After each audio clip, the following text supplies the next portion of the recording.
देखिए 22 राज्यों में श्री राष्ट्रीय राजपूत करनी सेना का संगठन काम कर रहा था और समाज को बढ़ाने के लिए और समाज को सही दिशा देने के लिए श्री राष्ट्रीय राजपूत करनी सेना काम कर रहा था। और उसके राष्ट्रीय अध्यक्ष सुखदेव सिंह जी गोगामेडी को, जिनको 2 साल से धमकियां मिलती आ रही थी, आईबी तक ने उनको आगाह किया था कि आपकी हत्या हो सकती है। यहाँ के खुद डिप्टी गोपाल सिंह जी उनके घर पे जाके पूरे घर को चारों तरफ से छानबीन करके आए थे। उनकी सिक्योरिटी बोला आप बढ़ा लीजिए। तो उन्होंने सरकार से मांग की थी।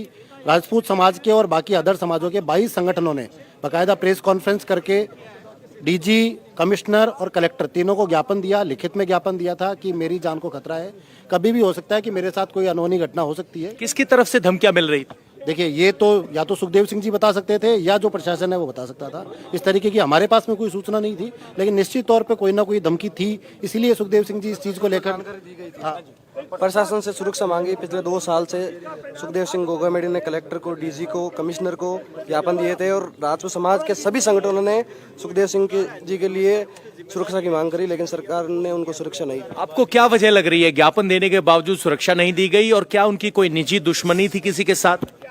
निजी दुश्मनी किसी के साथ नहीं थी। अब सरकार ने सुरक्षा क्यों नहीं दी, इसका कारण तो सरकार ही बताएगी। तो यहाँ समर्थक जो है वो सवाल उठा रहे कि सरकार ने सुरक्षा मांगने के बाद, ज्ञापन सौंपने के बावजूद क्यों उनको सुरक्षा नहीं दी गई। भाई साहब, जिस तरह से इस घटना को अंजाम दिया गया, आप धरने पर बैठे हैं, करनी सेना का जो समाज इस वक्त सड़क पर है वो क्या कह रहा है, क्या सोच रहा है? देखिए, इस समय पूरा राजस्थान ही नहीं, पूरा भारत सड़कों पे है और आने वाले समय में अगर सरकार ने सुखदेव सिंह गोगामेडी जी को पूर्ण तरीके से न्याय नहीं दिया गया तो सर्व समाज राजस्थान का सड़कों पे उतरेगा और निश्चित रूप से न्याय दिलाएगा। सवाल ये है कि बिल्कुल पवन, लोग सवाल उठा रहे हैं, लोग ये कह रहे हैं कि सुरक्षा की मांग की गई थी, धमकियां मिल रही थी, लेकिन उसके बावजूद सुरक्षा नहीं दी गई थी पिछले 2 साल से।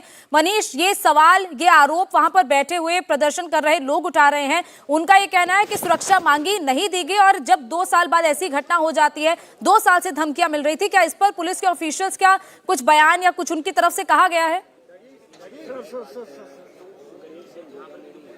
नहीं, देखिए, अभी इस बात पर कोई चर्चा नहीं हुई है। हालांकि राजपूत समाज के लोग अपनी अपनी मांग कर रहे हैं, अलग अलग जगह से रिएक्शन आ रहे हैं। कुछ देर पहले उदयपुर वाटी से जो पूर्व विधायक है राजेंद्र गुड़ा, उन्होंने भी अल्टीमेटम दिया है कि मैं कुछ देर में जयपुर पहुंच रहा हूं, जल्द से जल्द अपराधियों को पकड़ा जाए। हालांकि सुखदेव गोगामेडी के जो साथ हैं जो लोग, वो ये बार बार ये कह रहे हैं कि पहले से ही उनको धमकियां दी जा रही थी मारने के लिए, इसीलिए उनके पास गार्ड्स रखे गए थे, हथियारबंद लोग उनके साथ मौजूद थे।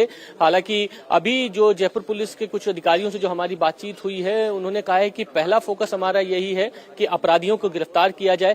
अलग अलग राजपूत संगठन के जो बड़े नेता हैं वो यहां पर आ रहे हैं। उनका कहना है कि जल्द से जल्द हम चाहते हैं कि अपराधियों को गिरफ्तार किया जाए। टारगेट किलिंग है, टारगेट करके मारा गया है। पहले भी पुलिस को चेतावनी दी थी हम लोगों ने कि इस तरीके की घटना हो सकती है। गैंग वॉर हुआ है बीच में सुखदेव गोगामेडी के लोगों से और अन्य लोगों के बीच में, तो इस तरीके की घटना हुई है। और इस घटना के बाद ये कह रहे हैं कि हमने पहले शिकायत दी थी, लेकिन अभी जो घटना हुई सुखदेव गोगामेडी के ऊपर जो फायरिंग हुई है, रोहित गोदारा नाम के शख्स ने जिम्मेदारी जरूर ली है, लेकिन पुलिस ने औपचारिक रूप से अभी ये बयान नहीं किया है कि वाकई में इस घटना का जो असली जिम्मेदार है वो कौन है। उसको गिरफ्तारी होने के बाद ही पूरी चीजों का खुलासा हो सकता है।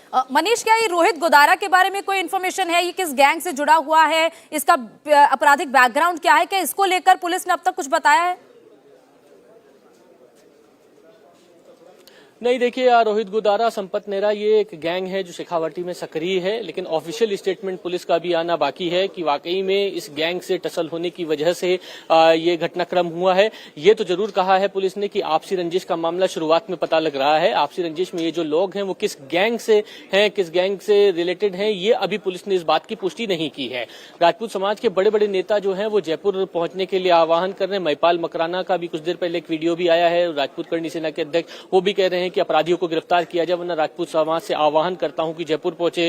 राजेंद्र गुड़ा जयपुर आ रहे हैं, जो बड़े जो नेता हैं वो सब जयपुर आ रहे हैं। और अभी फिलहाल कानून व्यवस्था एक बहुत बड़ा सवाल राजस्थान पुलिस के लिए हो सकती है, क्योंकि आक्रोश बहुत ज्यादा है, लोगों में नाराजगी बहुत है। एक टारगेट किलिंग का नाम लिया जा रहा है कि जानबूझ के ये मारा गया है, इस तरीके की बातें आ रही हैं। लेकिन पुलिस फिलहाल एक ही बात पर कायम है कि शुरुआती जांच में ये आपसी रंजिश का मामला लग रहा है। अभी पूरी जांच की जा रही है कि ये कौन लोग हैं अपराधी, किसने अंजाम दिया है, किस गैंग से इनका रिलेशन है और किस तरीके की चीजें हुई हैं, इसके पीछे कौन बड़े नाम है, इसकी अभी पुष्टि नहीं हो पाई है। क्योंकि शुरुआत में सबसे ज्यादा जरूरी है जो चेहरे दिखाई दे रहे हैं फायर करने वाले, जो गोली चलाते हुए ताबड़तोड़, उनको गिरफ्तार किया जाए। अभी उनकी गिरफ्तारी नहीं हुई है। पुलिस इस पूरी कोशिश में है कि उन लोगों को गिरफ्तार किया जाए, क्योंकि जो चेहरे हैं वो सीसीटीवी में कैद हो गए और स्कूटी से जो सवार जो लोग थे जिन्होंने स्कूटी छीन के वहां से फरार हुआ है, कुछ पुलिस अधिकारियों ने कहा है कि वो हमारे रडार पर है, लगभग हम उनको गिरफ्तार कर लेंगे। बिल्कुल मनीष, बहुत बहुत शुक्रिया पूरी जानकारी के लिए। पवन, आपका भी बहुत बहुत शुक्रिया। और ये जिस तरीके से घटना हुई है,